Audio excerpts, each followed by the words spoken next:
Jangan lupa subscribe, like, komen, dan share YouTube TVRI Bengkulu. Dan nyalakan loncengnya ya. Pemirsa, terima kasih Anda masih bersama kami dalam Mutiara Kolbu dengan tema kita kali ini membahas mengenai keajaiban istighfar. Masih bersama dengan kita Ustadz Khairul Ikhwan Nasution, juga ada ibu-ibu dari Majelis Taklim An-Naba dan ibu-ibu dari Majelis Taklim Salimah Sukamerindu. Baik Ustadz, kita di segmen terakhir sepertinya ibu-ibu, tapi masih muka pertanyaan. Boleh yang mau bertanya silahkan. Boleh, silakan perkenalkan diri terlebih dahulu. Assalamualaikum warahmatullahi wabarakatuh. Waalaikumsalam warahmatullahi wabarakatuh. Saya Sri Malawati. Ustadz, yang ingin saya tanyakan, bagaimana manfaatnya istighfar itu untuk dalam spiritual kita dan psikologis kita, juga dalam sosial kita. Itu yang ingin saya tanyakan. Terima kasih. Assalamualaikum warahmatullahi wabarakatuh. Waalaikumsalam warahmatullahi wabarakatuh. Terima kasih Bu Sri sudah bertanya bagaimana Ustadz istighfar ini berkenaan dengan spiritual, psikologis, juga sosial Ustadz. Baik. Ini berat pertanyaannya namanya. Ibu Sri. Jadi kata Nabi, tuba liman wajada fi safihatihi istighfaran katsiran. Beruntunglah orang, berbahagialah orang. Siapa? Yang nanti pada hari kiamat dia akan menemukan di catatan-catatan amalnya istighfar yang paling banyak. Masya Allah. Jadi ada orang disebut, dan inilah di antara manfaat secara apa tadi namanya? Spiritual gitu ya. Jadi apa manfaat spiritual? Manfaat istighfar secara spiritual akan mendatangkan ketenangan. Masya Allah. Jadi orang yang istighfar itu ibu tadi diberikan rasa sedihnya, diberikan kelapangan. Kan dalam hadis itu, wa yaj'al min kulli hamin farja, dari rasa gundah gulananya, resahnya diberikan rasa kelapangan. Wa min kulli daikin makhraja, dan dari yang masalah diberikan jalan keluar. Itulah ketenangan kepada kita. Karena dengan ala bizikrillah tatma'innul qulub. Ketahuilah hanya dengan mengingat Allah, maka hati pasti akan tenang. Jadi istighfar itu pasti akan mendatangkan ketenangan. Itu dipastikan. Maka ibu kalau sedang galau, resah, gelisah, obatnya zikir. Salah satu, karena galau itu bisa jadi dari masalah dosa kita. Kan dosa itu bahaya. Gara-gara dosa doa tidak dikabulkan. Gara-gara dosa hidup resah gelisah. Gara-gara dosa hidup tidak berkah.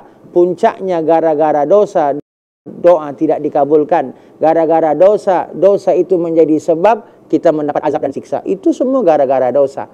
Inna likulli da'in dawa'un wa dawa'u dzunub al-istighfar. Sungguh setiap penyakit ada obatnya, dan obat dari dosa adalah istighfar. Maka kata Ali bin Abi Thalib, ma nazala balaun illa bizanbin. Tidaklah mungkin turun bala kecuali gara-gara dosa. Artinya tak mungkin Allah turunkan bala kecuali gara-gara dosa. Dan bala itu bisa diangkat warufiya bitaubah. Diangkat itu bala itu dengan taubat. Bala itu bisa aja bukan bala hanya untuk setiap orang. Kita individu ada di situ disebut bala. Bala apa? Resah itu bagian awal. DP dari azab itu adalah resah. Karena orang itu berbuat dosa pasti gelisah. Orang itu ketika dia buat dosa, buat kesalahan, dia pasti akan gelisah. Walaupun hidupnya serba mewah. Tapi ketika dia bersalah, dia pasti gelisah. Gelisah itu DP azab. Jadi DP azab itu adalah gelisah. Tak mungkin ada orang berbuat kebaikan, keburukan, kesalahan, kalau dia tenang, nggak mungkin. Jangankan manusia, binatang aja, kucing. Kucing itu kalau maling pala ikan, dia sadar dia maling, dia makannya pasti tidak tenang. Dia buka tudung, maling pala ikan, di mana dia makan? Pasti dia akan sembunyi. Kenapa? Karena dia tahu dia salah. Walaupun makan pala ikan seenak apa, dia makannya dengan gelisah. Ada suara dikit, dia akan lari. Makannya di tempat tersembunyi. Tapi beda ketika kucing itu kita yang ngasih pala ikan. Pus, kita berikan tuh pala ikan. Di mana dia makan? Tak mungkin dia sembunyi. Di tempat kita berikanlah dia makan. Walaupun ada suara sekencang apapun, dia tidak akan lari. Kenapa? Kucing sadar dia benar. Tapi kalau kucing tadi maling, dia makannya bersembunyi, ada suara dia akan berlari. Kenapa? Dia gelisah, dia tahu kalau dia salah. Kucing saja akan gelisah ketika dia bersalah, apalagi kita manusia. Maka yang bergelisah itu ya gara-gara dosa. Maka istighfar secara apa tadi namanya? Spiritual ya. Itu akan mendatangkan ketenangan. Ya pasti akan mendatangkan ketenangan. Secara sosial, sosial bagaimana sosial? Ya kita tidak akan mikir untuk menyakiti orang. Kan kata ada sahabat nanya, ya Rasulullah fulana, Rasul wanita itu kata sahabat. Kenapa kata Nabi? Kalau malam dia sholat malam, ahli tahajud. Kalau siang dia puasa sunnah. Kalau dia sedekah. Tapi ya Rasul, yu'zi jiranah bilisanya. Dia menyakiti tetangganya dengan lisannya. Kata Nabi, hiya min ahli nar. Oh, itu penghuni neraka, kata Nabi. La khaira fiha, tidak ada kebaikannya. Dia ahli neraka. Kemudian fulana, tina. Wanita itu ya Rasul. Kata sahabat, kenapa? Dia cuma sholat wajib tahajud tidak. Dia sedekah kadang-kadang Rasul. Puasa sunat tidak. Tapi Rasul, walam yu'zi ahadan. Tak ada tetangga yang pernah dia sakiti dari lisannya. Kata Nabi, hiya min ahli jannah. Dia penghuni sorga. Bayangkan, artinya ternyata istighfar itu kita akan menjadi mikir untuk berbuat dosa. Jadi istighfar, terlanjur berbuat dosa kepada orang, langsung dia istighfar. Jadi istighfar itu menuntun kita agar jangan sampai kita berbuat dosa, menzalimi orang. Maka ketika spiritual akan datang ketenangan, secara sosial kita akan menahan diri dari dosa. Mikir ibaratnya kalau mau berbuat dosa. Spiritual, sosial, apa lagi tadi? Psikologis. Masuk ketenangan tadi ya. Ya kisah itu mungkin. Baik, luar biasa. Terima kasih Ustadz. Terima kasih juga Ibu. Tapi Ustadz di terakhir sebelum kita tutup boleh memberikan kesimpulan Ustadz, silakan. Baik, pemirsa TVRI Bengkulu dimanapun berada, istighfar itu adalah salah satu perintah Allah.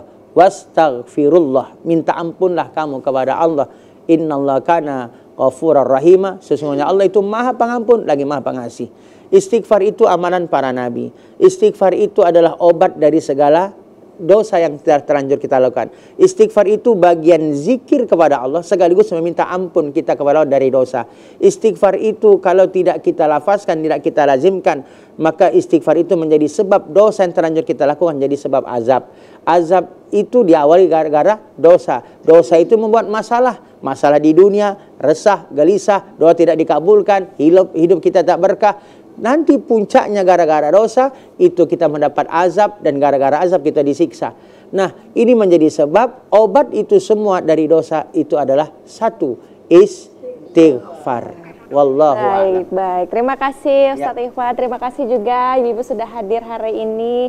Dan pemirsa, itu tadi semoga tayangan ini bisa mencerahkan kita, menambah keimanan kita, dan juga meningkatkan keberkahan dalam kehidupan kita dengan senantiasa beristighfar. Akhirnya pemirsa, saya Julia Hartanti mewakili seluruh kerabat kerja yang bertugas pamit undur diri. Sampai jumpa di Mutiara Kolbu berikutnya. Wassalamualaikum warahmatullahi wabarakatuh. Waalaikumsalam.